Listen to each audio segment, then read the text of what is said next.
నమస్తే, welcome to ప్రజానాడి news. Telangana రాష్ట్ర రాజకీయాలు ఎటువైపు వెళ్తున్నాయో అందరికీ ప్రశ్నార్థకంగానే ఉంది. ఇటు కాంగ్రెస్ నాయకులు, అటు బీఆర్ఎస్ నాయకులు అయితే మాటల యుద్ధాన్ని తలపెంచుకుంటున్న దృశ్యాలు అయితే మనం సోషల్ మీడియాలోనైతే చూస్తున్నాం. ఇటు ఈరోజు అయితే బీఆర్ఎస్ పార్టీ కార్యాలయం పైన కాంగ్రెస్ నాయకులు దాడి చేసిన ఘటన మనము యాదాద్రి భువనగిరి జిల్లాలోనైతే బీఆర్ఎస్ పార్టీ కార్యాలయం అయితే చూడడం జరిగింది.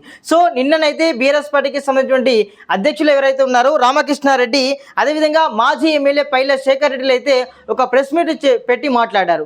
ఇటు బీఆర్ఎస్కు సంబంధించినటువంటి నేతలు ఎవరైతే ఉన్నారో కేసీఆర్ అయితే కేటీఆర్ గురించి మాట్లాడితే ఏంటి అని మీరు మాట్లాడినప్పుడు లేదు, ఇప్పుడు మాట్లాడితే తప్ప అని కూడా బీఆర్ఎస్ నేతలు అయితే అడుగుతున్న దృశ్య వారైతే కాంగ్రెస్ నేతలు అయితే దాడులు చేస్తున్న పరిస్థితి కనబడుతూ ఉంది.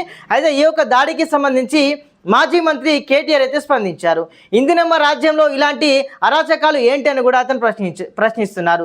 ప్రశ్నిస్తే ఇలా దాడులు చేయడం కరెక్టేనా అని కూడా మాజీ మంత్రి కేటీఆర్ అయితే అంటున్న పరిస్థితి కనబడుతూ ఉంది. ఇక ప్రతిపక్ష పార్టీ కార్యాలయపైన ఇలా దాడులు చేయడం ఇది భారతదేశంలోనే మొదటిసారిగానైతే భావించవచ్చని కూడా మాజీ మంత్రి అయితే కేటీఆర్ అయితే చెప్పడం జరుగుతుంది. ఇందిరమ్మ రాజ్యం పేరుతో అధికారంలోకి వచ్చిన మీరు ఇలాంటి దాడులు చేయడం ఏంటని కూడా అతనైతే ప్రశ్నిస్తున్నారు. ఇది నిజంగా రాజ్యాంగానికి విరుద్ధంగానైతే ఈ యొక్క కాంగ్రెస్ పార్టీ పోకడలు అయితే ఉన్నట్లుగానైతే ఆయన భావిస్తున్నారు. ప్రశ్నిస్తే ఏంటండి ఇలా దాడులు చేయడం అని కూడా అతను అణువున కూడా ప్రశ్నిస్తున్న వైఖరి అయితే మనకు కనబడుతుంది. సో ప్రశ్నించడం సామాన్యుడి తప్ప, ప్రశ్నించడం పార్టీల తప్ప,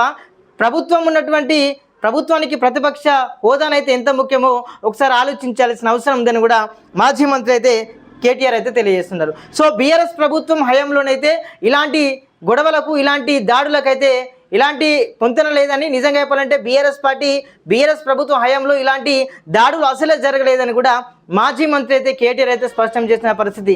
మరి నిజంగా బీఆర్ఎస్ ప్రభుత్వం హయాంలోనైతే ఇలాంటి దాడులు అయితే జరగలేదు నిజంగా చెప్పాలంటే. ఎందుకంటే సామరస్యంగానైతే సీఎం కేసీఆర్ అంటే మాజీ సీఎం కేసీఆర్ మీద అయితే చాలామంది వాదనలు, అదేవిధంగా అపజయాలు మోపినా కూడా అతనైతే ఎవరి మీదకి దాడి చేయలేదు, ఎవరిని కూడా ఇబ్బంది పెట్టిన పరిస్థితి అయితే లేదు. సో ఇటు బీఆర్ఎస్ పార్టీ నాయకులకైతే నిజంగా చెప్పాలంటే కాంగ్రెస్ పార్టీ అధికారంలోకి వచ్చినప్పటి నుంచి అయితే ఇలాంటి దాడులు అయితే ఎక్కువ అవుతున్నాయి. ఇటు ఉమ్మడి వరంగల్ జిల్లాతో పాటు రాష్ట్ర వ్యాప్తంగా కూడా అయితే ఇలాంటి ఘటనలు అదేవిధంగా పునరావృతమైన కూడా తెలియజేయడం జరుగుతుంది.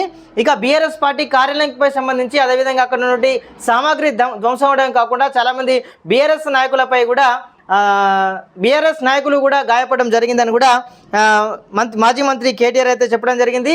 ఇలాంటి ఘటనకు పాల్పడినటువంటి ఎవరైతే ఉన్నారో కాంగ్రెస్ నాయకులపైన కూడా కఠినమైన చర్యలు తీసుకోవాలి, అదేవిధంగా వారిని అరెస్టు చేయాలని కూడా మాజీ మంత్రి కేటీఆర్ అయితే స్పష్టం చేయడం జరిగింది.